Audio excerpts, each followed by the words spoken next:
bwana wake Matilda anarudi, anasema anataka kuondoka na mwanamke wake. Muda huo Matilda yuko kwenye project. I see. Sijui unanielewa vizuri. I know Matilda anaipenda sana, lakini anamtegemea yule mwanaume. Sijui unanielewa. Yeah.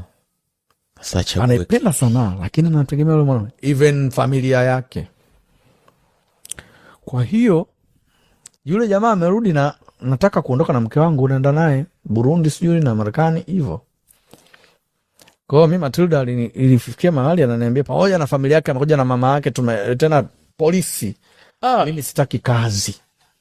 Yaani unajua kabisa, unaona kabisa huyu amekuwa forced, na ni kwa sababu hakuna namna. Light ingekuwa dunia leo inamlipa milioni 10 yule. Angesema hata angekaza. Yes. Lakini unamwona kabisa huyu mtu sasa, okay sawa. Sio, unaelewa. Matilda ananiambia mimi naacha kazi. Kwa sababu lako. Yaani muda huo kwanza nimeua story. Yaani story ya Manyanya na Violet washaachana. Kwa story imehamia Manyanya na Matilda. Yaani ndo wanaendesha mzigo. Alafu msanii anakuambia mimi naacha. Natakuwa kusafiri na mwanaume wangu.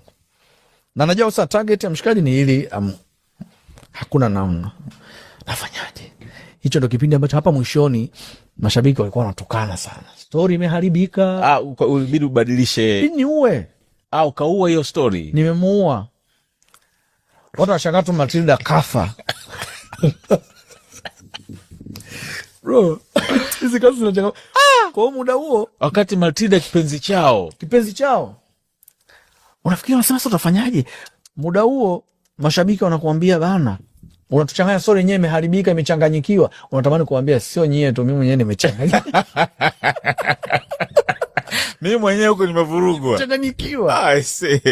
Sio vizuri. Msanii anatoka muda ambao story imehamia kwake. I see. Muda mbaya kabisa. Mbaya. Ambao tension yote iko kwake. Yaani Manyanya kishaachana na Violet, story imehamia kwa Manyanya na Matilda. Kwa hiyo inabidi nibadilishe story ya ghafla. Kwa hata kifo mtu kafa, hawaonyeshi hata maiti sura yake. Maana msanii hayupo, unamuonyesha nani? Sio, unaelewa vizuri. Kwa hiyo ni moja ya kitu ambacho kilinichanganya.